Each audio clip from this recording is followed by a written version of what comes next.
Sud Radio, les Jeux dans tous leurs états. Thierry Guerrier, Joseph Ruiz. Bonjour Joseph. Bonjour Thierry, bonjour à tous. Joseph Ruiz, mon complice pour cette heure d'actualité et de coulisses des Jeux Olympiques, les JO.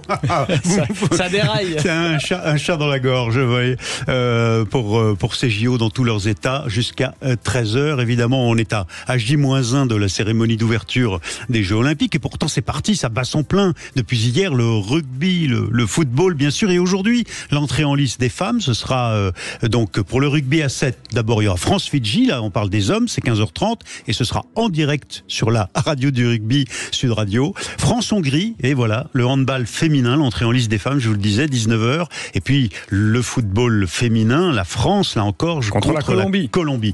On va revenir sur les premiers matchs de l'équipe de France de rugby hier, je vous le disais, c'était chaud, hein, quand même. Bon, on a eu peur, Thierry, on va pas se mentir. Bon, on parlera du handball féminin à 19h. Et puis, on va recevoir le grand patron, un des grands patrons d'Aéroport de Paris, ADP, parce que les travaux, les coulisses, la préparation des grandes plateformes aéroportuaires parisiennes que sont Charles de Gaulle, bien sûr, et Orly, ça a été un sacré boulot. On verra ça dans quelques instants. Et bien sûr, c'est pas fini. Puis il y a en plus cette bulle d'interdiction de survol de Paris. Là, comment ils vont faire sur 150 km autour de Paris? C'est compliqué pour que les avions se posent. Ah ouais, ça va être très intéressant. On verra ça dans un instant avec Renaud Duplay, le directeur général adjoint d'Aéroport de Paris. On commence, Joseph, par le rugby à 7, retour sur les matchs d'hier et les frissons que ça nous a donné quand même. Oui, et on va en parler avec Thierry Janeczek, ancien international et sélectionneur de l'équipe de France de rugby à 7. C'est le monsieur rugby à 7. Bonjour Thierry. Oui, bonjour. Alors, on est très heureux de vous avoir à l'antenne de Sud Radio, qui est la radio du rugby, pour faire un point, parce que on va pas se mentir, on a quand même eu très très chaud hier, non ? Oui, vous savez, c'est le rugby à 7.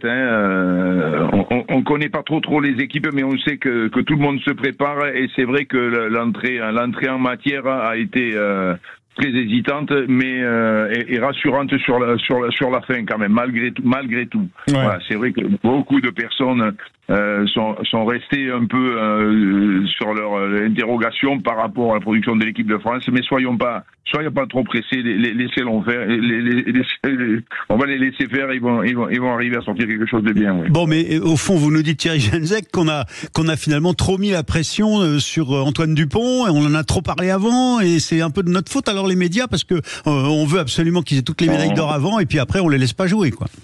Non, je pense pas que c'est pas la faute des médias, c'est pas la faute de la surmédiatisation d'Antoine Dupont. À mon avis, ça a juste amené un éclairage très positif au rugby à 7. Et il faut dire que les équipes qui sont qualifiées pour les Jeux Olympiques, elles sont pas là par hasard. Comme l'Uruguay, personne ne connaît l'Uruguay, mais dans le milieu du rugby à 7, on sait que ce que représente l'Uruguay, et on était vraiment bien content de pouvoir gagner ce match. Et vous savez, ça a été très chaud effectivement contre les Uruguayens. Ça a été le deuxième match qu'on a remporté quand même. Le premier contre les Américains, il y a eu match nul. Il y avait une ambiance, Thierry Janeczek, qui était incandescente dans le Stade de France. Est-ce que ça a pu jouer ça finalement? Est-ce que ça a pu mettre un tout petit peu de pression même sur les coéquipiers d'Antoine Dupont? Ouais, déjà de réponse, il y avait dans le Stade de France une ambiance inimaginable, avec les grands matchs, les grands matchs du tournoi Destination, et ça pour le rugby à 7, c'est vraiment un éclairage somptueux. Et vous savez, les joueurs, ils sont habitués à jouer dans un cocon, ils font abstraction de tout ce qui se passe autour du stade. Je pense pas que ça ait joué. Et le fait de débuter la compétition, c'est toujours très très difficile quand on est surtout chez soi. On se rend pas compte, on a une pression qui nous tombe sur les épaules, mais on la voit pas venir. Mais cette pression, elle est là. Et cette pression, elle était hier. Et aujourd'hui, cette pression, elle va être dissipée. Et l'équipe de France, je suis sûr qu'elle va montrer un autre, et on l'espère aussi, va montrer un autre visage.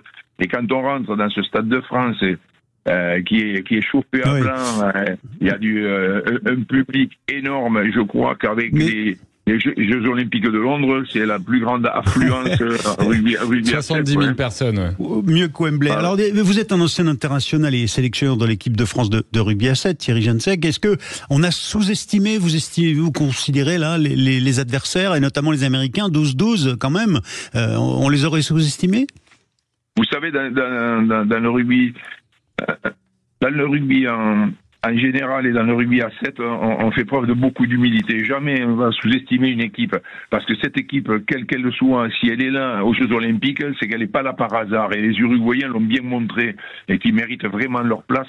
Et on le savait, c'était un match piège parce que ce sont de très bons joueurs. Je ne parle pas des États-Unis, qui font partie des meilleures équipes du circuit mondial avec leurs vedettes et des joueurs qui sont vraiment préparés comme des horloges, comme l'équipe de France. Hein. Et pour jouer ces compétitions. Vous savez qu'avec le circuit mondial, il y a 10 étapes mondiales et ces équipes-là connaissent vraiment tous les fonctionnements et toutes les conditions de la préparation. Et jouer devant un public surchauffé quand on joue à Hong Kong, c'est vrai qu'il y a moins de personnes à Hong Kong, mais les tribunes elles sont quasiment c'est la mecque du rugby, effectivement. Bon, en tout cas, voilà, les Bleus, le plus important est là. Ils sont qualifiés pour les quarts de finale. Il y a un match tout à l'heure de poule contre les Fidjiens. Le dernier, c'est quand même important, hein, parce que si les Bleus l'emportent, ils peuvent terminer premier de poule et c'est finalement peut-être le plus intéressant de pouvoir jouer un match sans une pression totale. La qualification est là, mais en même temps d'avoir quelque chose à jouer qui peut permettre d'avoir un calendrier un peu plus facile, hein, c'est ça? Oui, je dirais deux versions. Peu importe l'adversaire qu'on aura en quart de finale, il sera de notre niveau. Il est certain que si on est bien classé, on peut tomber sur un adversaire éventuellement moins bon. Encore que sur une compétition, la valeur des équipes est constamment remise en question et en jeu. Donc l'objectif principal est atteint, celui d'arriver en quart de finale. Maintenant, on va essayer de retrouver, l'équipe de France va essayer de retrouver son rugby qu'elle maîtrise parfaitement bien face aux Fidjiens. Voilà, je pense que c'est un match pour rassurer l'équipe et surtout bien préparer le quart de finale. Bon, on l'espère. Merci beaucoup Thierry Jensek. Thierry Jensek qui est ancien international et sélectionneur de l'équipe de France de rugby à 7 et qui a son rond de serviette en permanence sur forcément, la radio du rugby. Un grand monsieur du rugby français. Radio. Alors, Joseph Fruzon, on va passer au football. Et là, eh bien, la France a sauvé l'honneur. En tout cas, les footballeurs ont sauvé l'honneur, si j'ose dire. Bon, l'honneur est là pour le rugby aussi, mais bon, c'est vrai que les footballeurs sont encore mieux rentrés dans le tournoi. Parce que le collectif a fonctionné là et la France a balayé les Américains 3-0 quand même. Ouais, exactement. Et on va en parler avec Bruno Irles. Bonjour. Bonjour. Vous êtes ancien international en jeune de l'équipe de France et ancien joueur aussi de l'AS Monaco. Vous avez joué avec Thierry Henry, qui est l'actuel sélectionneur des Bleus. Bon, 3-0. Je ne sais pas si on peut parler d'entame parfaite pour les Bleus. En tout cas, c'est un vrai bon résultat. Alors, le résultat, oui, mais ne vous trompez pas. Je vous entends, c'est une super entame. Non, le score ne reflète pas la difficulté qu'a eu cette équipe de France à rentrer dans son tournoi. Ah oui? On a eu 1 heure de jeu difficile face à des Américains bien en place, qui avaient bien étudié le jeu des Français. Et finalement, oui, on voit 3-0. Mais ça n'a pas été si facile que ça. C'est un paradoxe, ça n'a pas été si facile que ça. Alors du coup, effectivement, il y a eu une première mi-temps, c'est vrai, un tout petit peu compliqué, une deuxième mi-temps qui a été mieux. Alors Alexandre Lacazette a marqué un but à la 60e minute. On a l'impression, est-ce que c'est ça qui a vraiment un peu libéré les Bleus ou est-ce que c'est un potentiel discours à la mi-temps de Thierry Henry? Qu'est-ce qui a débloqué les Bleus selon vous? Non, vous avez raison de parler de libérer, de débloquer, parce que pour moi, il y a 3 raisons. La première, c'est que Thierry, il faut le savoir, n'a pas l'équipe qu'il souhaitait. C'est comme Ripoll au dernier Jeux Olympiques. Il voulait que les grands pros français sortent de leur club et se mouillent un peu et viennent défendre les couleurs françaises. Il n'y a pas que les clubs français, on parle des clubs français, mais regardez, la Juventus de Turin n'a pas libéré Thuram. Il y a d'autres clubs, donc Thierry n'avait pas son 11 préférentiel. Ça, c'est la première. La deuxième, c'est que les États-Unis avaient super bien préparé ce match-là. Ils avaient mis en difficulté l'équipe de France en match amical à Sochaux de partout. Et ils étaient collectivement très bien préparés. Et la troisième, c'est comme pour le rugby, je vous ai écouté juste avant, je les ai regardés aussi, c'est que c'est pas facile de rentrer dans un tournoi à domicile avec un public. On est quand même au stade Vélodrome. Il y a peut-être un peu moins d'ambiance qu'à Saint-Denis avec le rugby, mais il y avait quand même, le stade était plein et il y avait de l'ambiance, il y avait une appréhension. Donc oui, en deuxième période, ils se sont libérés et les individualités, je parle d'individualité, ont fait la différence. Bon, en tout cas, il y a le football rentre bien dans sa compète olympique. Alors, il y a eu quelques déclats de la part de Michel Platini, notamment, qui disait que le football n'était pas un sport olympique. Est-ce que vous avez votre petit avis sur la question, Bruno Herlès? Ce serait dommage, quand même. Bruno Herlès. Non, bien entendu que le football fait partie des sports et donc des sports olympiques, mais quand Michel Platini dit ça, c'est vrai qu'on parle de moins de 23 ans. Il y a simplement 3 joueurs qui ont plus d'expérience. On parle au rugby, ils ont tous ils sont tous plus ou moins avec de l'expérience à l'âge. Là, l'équipe de France, ce sont beaucoup de jeunes joueurs. Donc ça, c'est pour correspondre peut-être à cet état d'esprit olympique un peu plus amateur qu'on met des jeunes joueurs. Bon, ils sont professionnels comme les autres, hein. Ouais.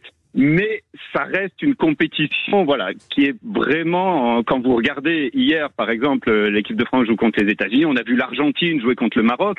Au Maroc, à part Hakimi, on connaît personne. En Argentine, à part Alvarez, on connaît personne. Ouais, donc tout le monde est un peu sur le même pied de ce point de vue-là, en tout cas. Écoutez, merci pour à la fois cet enthousiasme et cette franchise. Bruno Herlès, je le rappelle, vous êtes footballeur, ancien international jeune, en tout cas dans des Bleus, et puis ancien joueur de l'AS Monaco, où vous avez joué avec Thierry Henry. Merci d'avoir été en direct avec nous sur Sud Radio, qui est la radio des coulisses et de l'actualité des JO. Et bien, donc le prochain match de football, c'est France-Guinée au stade de Nice aujourd'hui, samedi 27 juillet à 21h. On se retrouve tout de suite pour la suite des JO dans tous leurs états sur Sud Radio.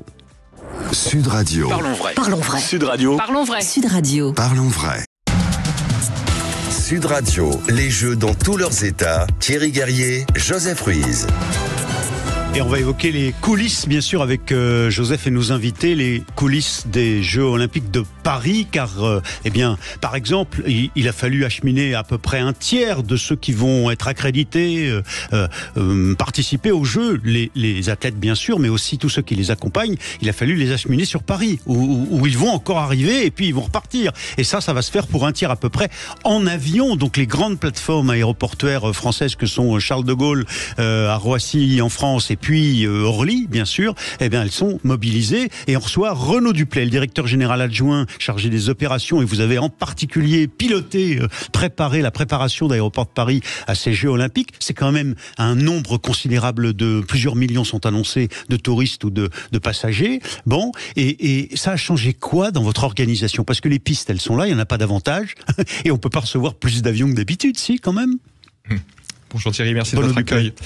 En organisation, c'est une vingtaine de personnes à temps plein depuis 2 ans. Je les salue d'ailleurs. C'est une équipe formidable qui a réalisé un travail spécifique, colossal. Ouais, une équipe de projet, travail colossal pour réussir à nous adapter à l'accueil de ces grandes délégations d'athlètes qui sont pour nous un enjeu très très très particulier, une vraie épreuve sportive de réussir l'accueil de ces athlètes dans nos aéroports. Bon, mais ça a changé quoi?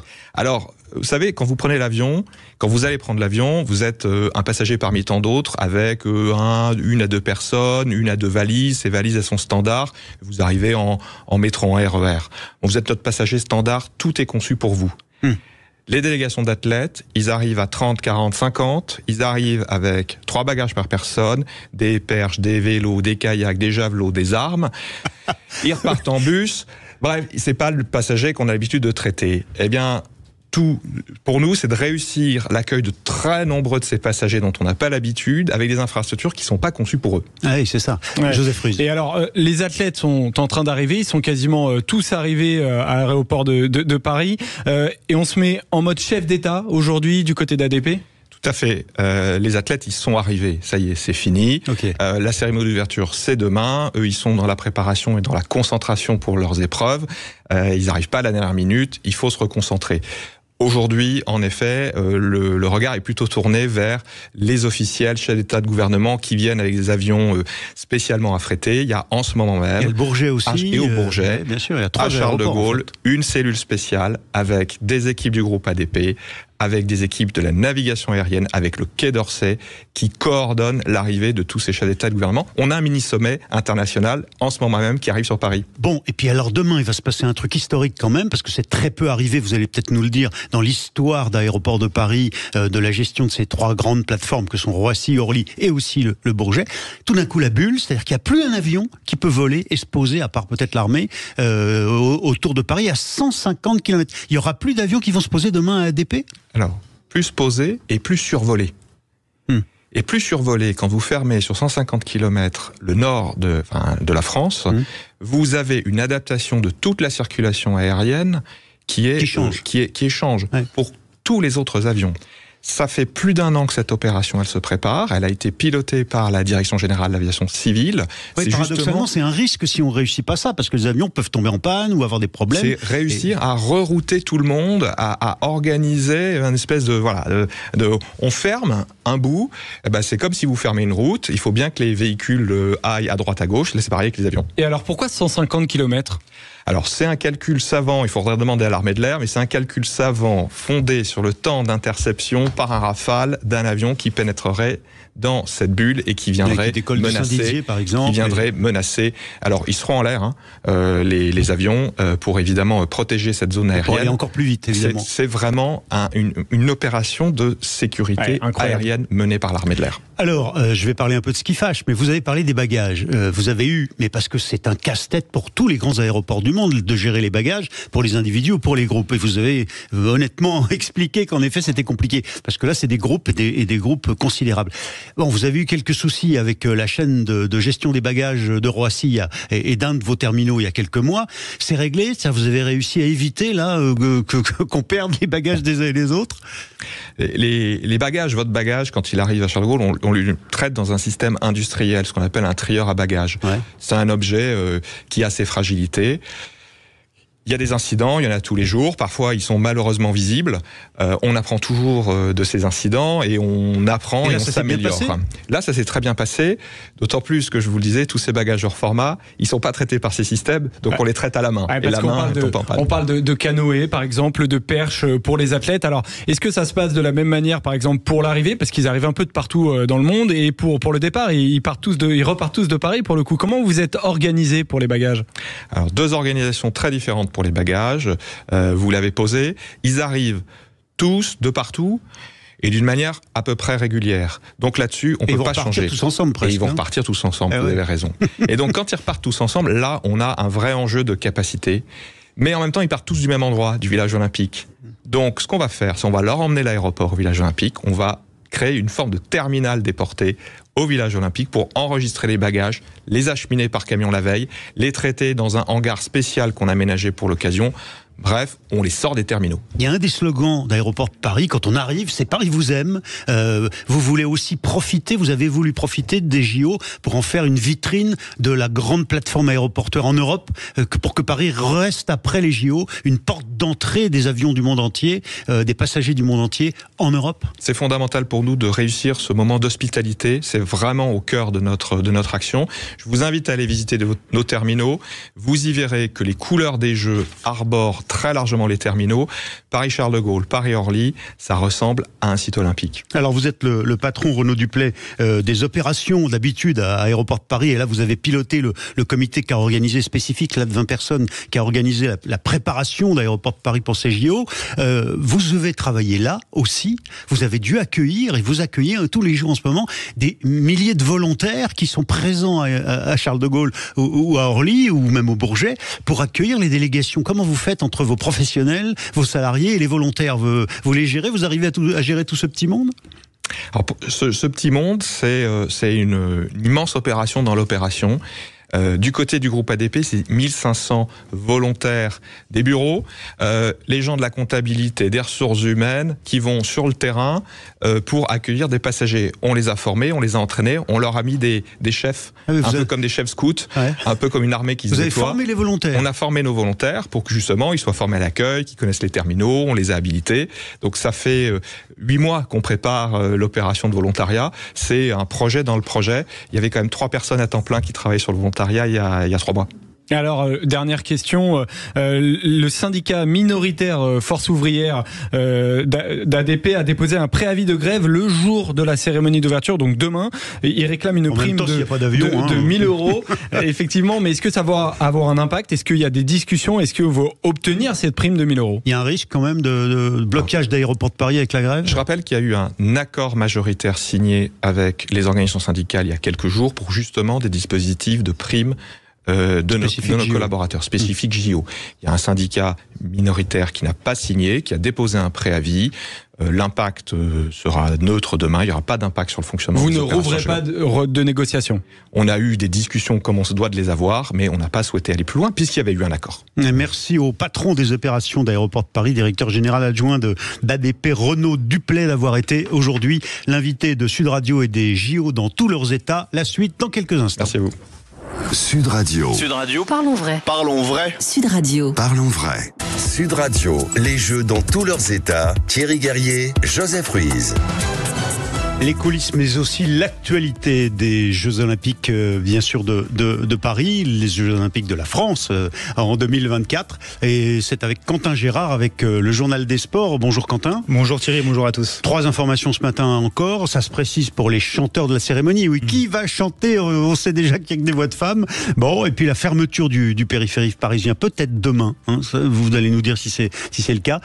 Deuxième jour aussi, bien sûr, des épreuves olympiques ce matin. Joseph. Et c'est les informations qu'on attendait, Quentin. Faut que vous nous en disiez plus. Est-ce qu'il y a certains chanteurs qui sont officiels, oui ou non, pour la cérémonie d'ouverture? Oui, alors si le Comité international olympique n'a rien confirmé, le suspense se réduit grandement sur les artistes présents demain. On peut déjà citer Juliette Armanet. Si Juliette Armanet ne portera pas la flamme demain, elle la chante en tout cas. Oui, elle sera sur scène, mais pour interpréter ce titre, Imagine de John Lennon. Ah, sympa. Là, c'est John Lennon. Oui. Et a priori, Philippe Catherine sera aussi là. Ah, on est dans un autre style là. Ah, ça peut bouger après, c'est sympa. Et puis un duo quand même impressionnant, Céline Dion et Lady Gaga auraient répété ensemble La vie en rose d'Edith Piaf. Waouh.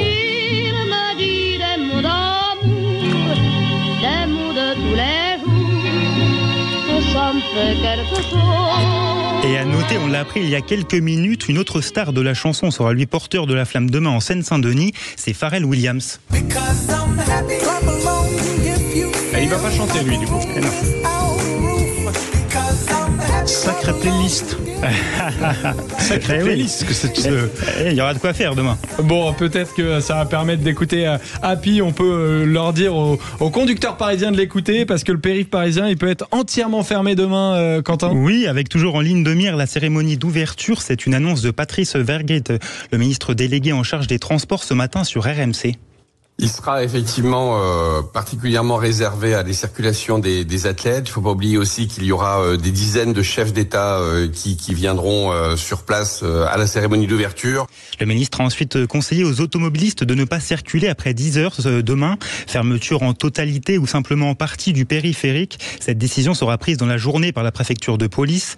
Et une autre prévision qui inquiète demain, c'est le temps qu'il fera pour la cérémonie d'ouverture. Ah bon ? Et oui, alors que le soleil fait son retour en ce moment, il pourrait se cacher demain pour le jour le plus important de l'année, mais pas de quoi bouleverser les plans du comité, selon Amélie Oudéa-Castéra, la ministre des Sports. Oui, après les dernières informations, c'est qu'il ne devrait pas pleuvoir quand même, et l'honneur est sauf, Quentin. Les épreuves olympiques continuent aujourd'hui pour le deuxième jour. Oui, avec le début du tir à l'arc femme depuis ce matin, même si c'est que la phase qualificative sans grandes incidences. 3 Françaises sont notamment en lice avec Amélie Cordeau, Caroline Lopez et la prometteuse Lisa Barbelin. Et ça fait des très belles images déjà que Joseph nous montrait tout à l'heure. Aux Invalides, tout à fait. On a aux Invalides ces femmes qui sont en train de tirer à l'arc et derrière la Tour Eiffel, magnifique déjà. Et à 15h30, on retrouve cet après-midi Antoine Dupont et l'équipe de France A7. Ça sera contre les Fidji. Après des débuts mitigés hier avec un match nul contre les États-Unis et une victoire sur le fil contre l'Uruguay, la star des Bleus a donné le plan de jeu de cet après-midi. Juste rester dans nos principes, dans ce qu'on sait faire, dans ce qu'on a déjà fait par le passé et qui a très bien fonctionné, faire des choses simples mais les appliquer et mettre un peu plus d'envie, un petit truc en plus sur chaque action comme on sait le faire dans les moments qui comptent. À suivre aussi l'équipe de France féminine de hand, championnes olympiques en 2020 et championne du monde en 2023. Elles jouent leur premier match contre la Hongrie à 19h. Et l'équipe de France féminine de foot débute aussi aujourd'hui avec un match contre la Colombie à 21h. Et c'est parti pour la suite des JO dans tous leurs états. Sud Radio, les Jeux dans tous leurs états. Thierry Guerrier, Joseph Ruiz. Merci à Quentin Gérard qu'on retrouvera bien sûr demain à 12h30. Joseph, la suite. Et la suite justement, Quentin venait d'en parler, le handball avec les féminines qui entrent en jeu. Elles sont championnes olympiques, donc on est vraiment très pressé de les retrouver. On retrouve à l'antenne de Sud Radio Nodjalem Miaro, président de la Ligue française de handball, ancienne internationale, 151 sélections. Bonjour. Bonjour. Alors merci beaucoup d'être avec nous aujourd'hui. Alors on le rappelle, ce match donc de l'équipe de France de l'équipe de France féminine, premier match du coup à 19h ce soir contre la Hongrie. Ce serait un doublé historique pour les Bleus si par hasard elles remportaient le titre olympique, parce qu'elles sont donc tenantes du titre. Est-ce que vous êtes confiante déjà pour cette compétition? Écoutez, oui, bien sûr, j'ai confiance en notre équipe féminine, aussi bien les filles que les garçons, parce qu'on a eu un doublé à Tokyo féminin et masculin, et on remet en fait le titre. Oui, c'est ça qui est difficile. Je suis en direct de l'Arena, donc. Non, on sent l'ambiance, mais c'est ça les Jeux Olympiques, c'est magnifique. Il y a une ambiance extraordinaire, c'est-à-dire qu'à 9h la salle était remplie pour le Slovénie-Danemark, et puis après là on vient de terminer juste le match Pays-Bas-Angola, et à 9h, la salle était pleine. Donc, le public français, je pense, va soutenir notre équipe féminine. Et oui, j'espère qu'elles vont remporter cette double médaille olympique. Et Nodjalem Miaro, dites-nous, vous êtes à quelle arena, à quel endroit Arena Paris 6. C'est du côté de la porte de Versailles. Voilà. Effectivement, là-bas, il y avait déjà tous les Danois qui arrivaient ce matin, et les Danois d'ailleurs qui ont remporté ce premier match. Il y a des grosses équipes sur ce tournoi. Alors, est-ce que vous pouvez présenter un petit peu cette équipe au grand public? Peut-être qu'elle s'est un petit peu renouvelée depuis la dernière Olympiade. L'équipe de France? Oui, l'équipe de France, bien sûr. L'équipe de France, c'est une équipe qui s'est renouvelée, pas vraiment, on va dire. C'est une équipe de France qui a ses joueuses un peu de base. Alors, il y a eu des départs par rapport à Tokyo.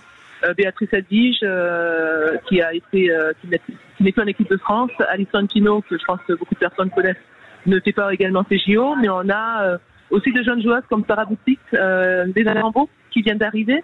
Et après, le reste, c'est quand même des joueuses expérimentées qui sont là depuis quelques années. Des Graza Adi, des Laura Gloser, des... qu'est-ce que je peux vous citer comme nom? Estelle Nteminko. Ouais, c'est des grands noms en plus. On a quand même sur tous les postes de très très bonnes joueuses. Après, ça reste des jeux, ça reste une compétition qui est hors norme. Mais elles ont de l'expérience, On a toujours vu ces joueuses affronter ces événements. C'est quand même incroyable, ce groupe de handball et des féminines. Elles arrivent à chaque fois à affronter ces grands événements, à aller chercher des titres. Et là, on peut dire que leur expérience, quand même, ça peut être... Est-ce qu'elles sont favorites grâce à tout ça? Écoutez, elles sont favorites parce qu'elles ont déjà le titre de championne olympique, et puis après, elles ont très récemment championne du monde également. Mais ça reste les Jeux, c'est une compétition qui est à part. Et puis après, on a notre éternel rival, qui est la Norvège. Oui, donc on sait très bien que on est épargné de rien n'est écrit dans le sport, donc il va falloir aller la chercher, cette médaille. On a la chance d'être en France avec, je vous dis, une ambiance à l'Arena qui est extraordinaire, et en plus la finale va se faire à Lille, donc avec une salle beaucoup plus grande. Je suis convaincue que ça va être plein. Oui. Plein à craquer, donc voilà. Porte de Versailles à Paris, et ensuite Lille. Vous êtes présidente de la Ligue française de handball, ancienne internationale, oui, féminine. La Ligue française féminine de handball, vous avez raison de préciser, Nodjalem Miaro. Et alors, vous avez participé aux Jeux à plusieurs reprises, 2 fois au moins, et vous avez porté la flamme olympique. Dites-nous, quel état d'esprit on a quand on a ces responsabilités, qu'on a le monde entier qui nous regarde? Écoutez, oui, alors moi j'ai fait Sydney et Athènes. Après, malheureusement, ma génération, on n'a vraiment pas eu une belle expérience avec les Jeux Olympiques. On n'a pas ramené de médailles. Maintenant, c'était en tant que présidente de la Ligue féminine de handball, c'est vrai que c'est de voir évoluer les joueuses françaises du championnat en équipe de France, c'est génial. Et puis après, on a la chance aussi d'avoir pas que des joueuses françaises, c'est-à-dire qu'on a des joueuses danoises, des joueuses hollandaises, de plusieurs nations différentes qui évoluent sur ces Jeux Olympiques.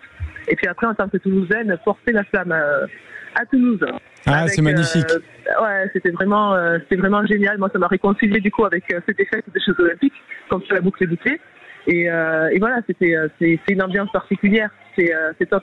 Ouais, c'est magnifique. Alors, on voulait quand même vous poser une question à propos du rapport entre le sport et le sport féminin et la place du sport féminin. On sait que par exemple c'est un peu compliqué dans le football.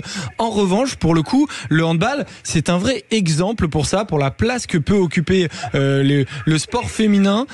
Comment les femmes sont aussi bien traitées? Ouais, elles sont vraiment très bien traitées dans le handball. Alors comment ça s'explique ça, Nodjalem Miaro? C'est notre histoire.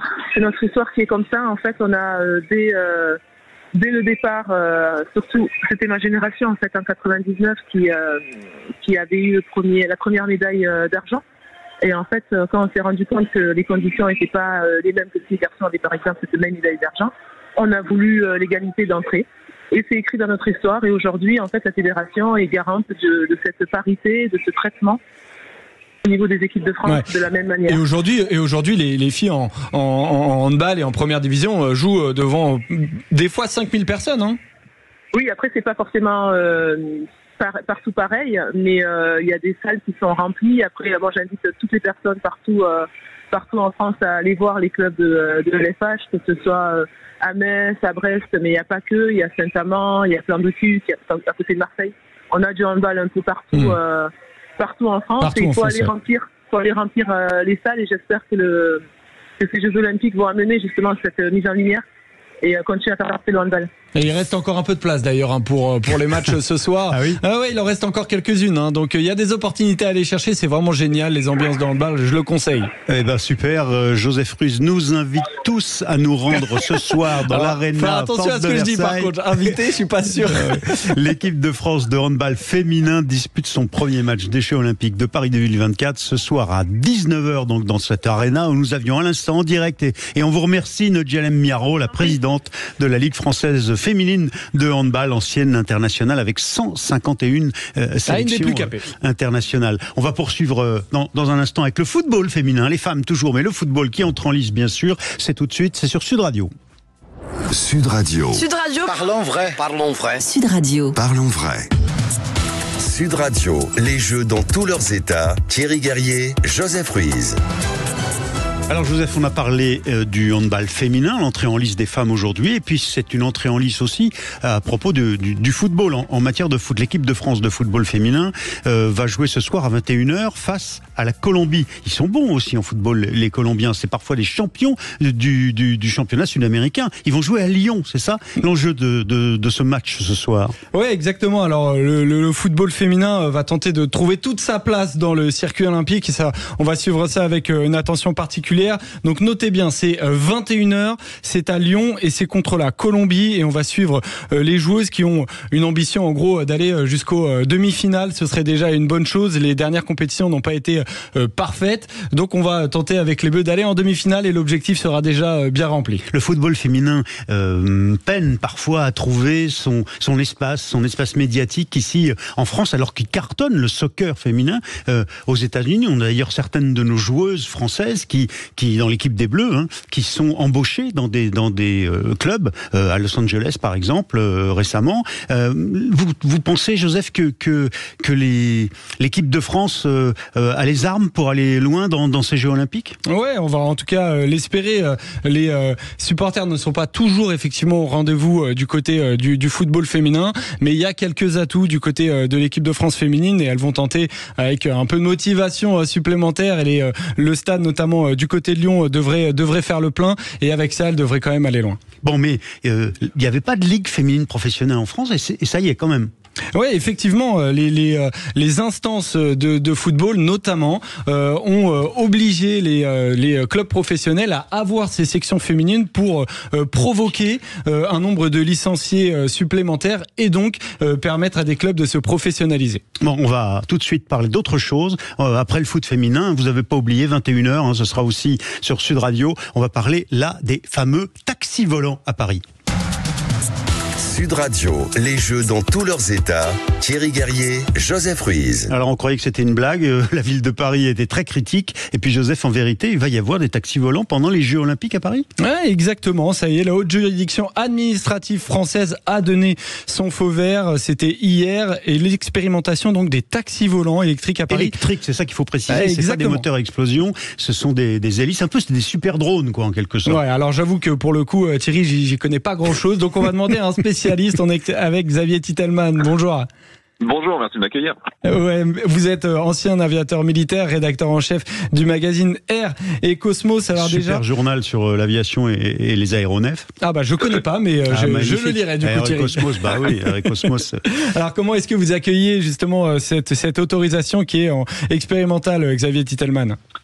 C'est une bonne nouvelle. En fait, ça fait des années que ces drones, il y a des milliards qui sont investis pour les développer et qu'il y a des expérimentations, mais simplement ponctuelles. Ils les ont fait voler à Singapour une fois, à Dubaï, aux États-Unis aussi. Mais là, c'est la vraie expérimentation opérationnelle dans un cadre urbain tout à fait cadré. Et ça, c'est surtout qu'ils ont réussi à prouver leur fiabilité en termes de sécurité aérienne. En termes d'écologie, c'est zéro carbone, c'est de l'électricité. Mais c'était vraiment cette question de sécurité aujourd'hui qui a été validée. Donc ça peut commencer enfin et c'est une bonne nouvelle puisque les Jeux Olympiques étaient l'objectif. Mais c'est quoi ces appareils en vérité, Xavier Titelman ? Vous êtes vos pilotes, vous prendriez les commandes de ces appareils qui ont l'air quand même un peu fragiles, moteurs électriques, est-ce qu'ils ont assez de puissance pour nous tenir en l'air suffisamment de temps ? Est-ce qu'ils ont les mêmes capacités de sécurité, de procédure de sécurité qu'un hélicoptère qui parfois est biturbine pour éviter que ça se crache ? Je veux dire, qu'est-ce que c'est que ces nouveaux appareils ? C'est vraiment un truc nouveau ? Oui, c'est vraiment nouveau. Déjà parce que la chaîne de propulsion, effectivement, elle est totalement électrique, ce qui permet d'offrir une redondance. Et notamment, au lieu d'avoir un rotor principal comme sur un hélicoptère, on va avoir 6, 8, 10 petites hélices qui vont être distribuées. Donc, c'est des sécurités, ça. C'est des sécurités, c'est des redondances, et surtout ça améliore l'efficacité globale du système. L'efficacité énergétique d'un transformateur électrique, elle est au-delà de 90%. Dans le thermique, vous êtes content quand vous êtes au-delà de 30%. Donc en termes de sécurité, oui, il y a eu toutes les validations, c'est ça qui a été très long. Prouver que les batteries ne peuvent pas prendre feu, toutes ces choses-là, c'est ça qui a pris énormément de temps. Bon, par contre, le projet, il est clairement contesté par la mairie de Paris et par certaines ONG. Est-ce que là, pendant les Jeux Olympiques, on va véritablement avoir des vols et qui va être transporté dans ces taxis volants ? Alors, dans un premier temps, c'est uniquement les pilotes d'essai. C'est-à-dire que c'est encore piloté, il y a encore des gens à bord, mais c'est uniquement les pilotes d'essai qui vont faire un vol très contraint entre simplement l'aéroport d'Issy-les-Moulineaux, qui est un héliport. Ah, c'est l'héliport, ok. Il va repartir de l'héliport d'Issy-les-Moulineaux, il va survoler le périphérique pour vraiment être sûr que ça fasse pas de bruit pour personne, et il va se poser sur une barge qui est sur la Seine, qui est juste devant la grande bibliothèque. Donc finalement, il n'y a pas d'habitants dans la zone, c'est justement pour valider un environnement urbain, mais dans lequel on gêne personne. Ça fait pas de bruit, c'est électrique, on en fera 2 par jour en arrêtant vers 17h le soir. Donc finalement, les conditions sont réunies pour que ce soit bon. Et une fois que ce sera validé, là, on pourra proposer des vols commerciaux, ils espèrent avant la fin de l'année. Oui, mais bon, le projet, Xavier Titelman, patron, rédacteur en chef d'Air et Cosmos, c'était quand même que ces taxis volants puissent servir de taxi, précisément, pendant les JO. Et là, en fait, on profite des JO pour une phase expérimentale. C'est du gaspillage, c'est trop tard, c'est dommage, quoi. Non, c'est quand même le premier au monde dans lequel on va le faire pour de vrai. C'est vrai qu'on aurait préféré avoir des passagers qui auraient été transportés pour 120 €, c'est ça qui est l'objectif. Malheureusement, comme il y a eu des contraintes administratives qui ont tardé parce qu'ils n'ont pas validé les autorisations dans le temps, volontairement, la mairie de Paris a fait en sorte de pouvoir traîner le plus possible.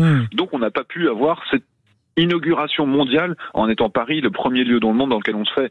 Oui, on commence par de l'expérimentation. Dans 2-3 mois, quand on aura validé que tout se passe bien, on pourra transporter des passagers. C'est pas juste à cause de la bagarre entre la région de droite et la mairie de gauche. Si, un petit peu, ça a joué. Ça a joué très clairement. On a perdu des mois à cause de ça. Sud Radio. Ouais. Ah, mais non, mais faut être honnête. Hein. Oui, voilà. On va essayer, justement, pour une question de transparence, on va essayer de savoir. Par exemple, est-ce que ça peut être, on fait quoi ? On va à l'héliport, on attend un arrêt de taxi volant. On peut prendre un taxi volant, c'est un peu l'idée. Ça coûterait combien un vol en taxi volant ? Je sais même pas si on appelle ça un vol d'ailleurs. Oui, c'est un vol, et on parle même souvent d'avion apparemment. Alors l'objectif c'est de se poser, donc c'est déjà des gens qui arrivent en hélicoptère sur l'héliport de Paris et qui vont ensuite pouvoir se transporter directement dans un endroit qui est plus rapide. C'est 120 €, c'est quelques minutes, c'est très rapide, mais l'objectif à terme c'est d'atteindre une situation dans laquelle ça coûterait moins cher, et là je parle pour le grand public en 2030-2035, ça coûterait moins cher que de prendre un taxi au sol.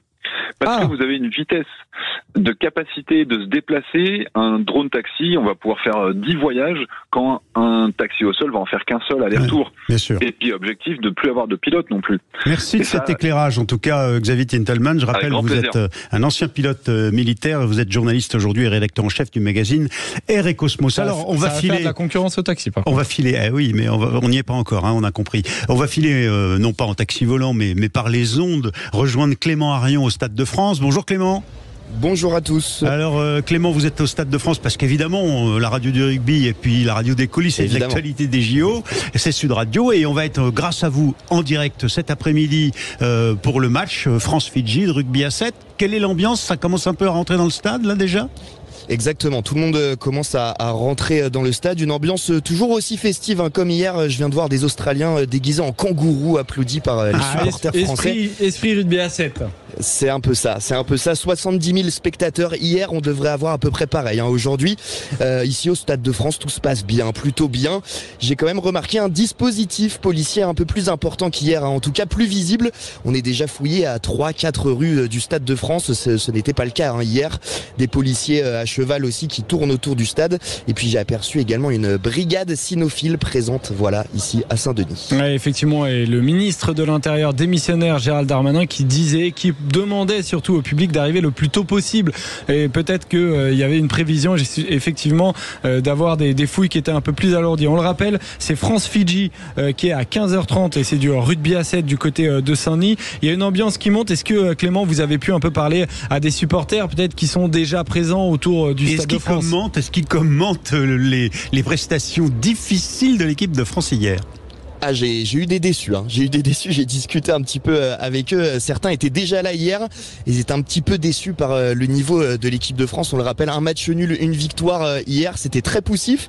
Donc on va suivre ce match contre les Fidji. Un match qui s'annonce quand même très compliqué. Les Fidji ont impressionné tout le monde hier. Ça va être compliqué, mais en cas de victoire, les Bleus peuvent quand même être premiers de ce groupe et affronter un adversaire moins fort en quart ce soir. Donc on va évidemment suivre ça sur Sud Radio. Clément Arion, reporter de Sud Radio. Juste une question encore Clément, parce que là on a mis tout le monde à contribution, toute la rédaction, tous les techniciens, tous les réalisateurs, comme Thibaut Sadler, tout le monde est là à scruter le ciel pour demain. Qu'est-ce qui va se passer? Alors faites le monsieur météo quelques instants, puisque vous êtes au Stade de France à Saint-Denis, là, juste au nord de Paris. Il est comment le ciel là?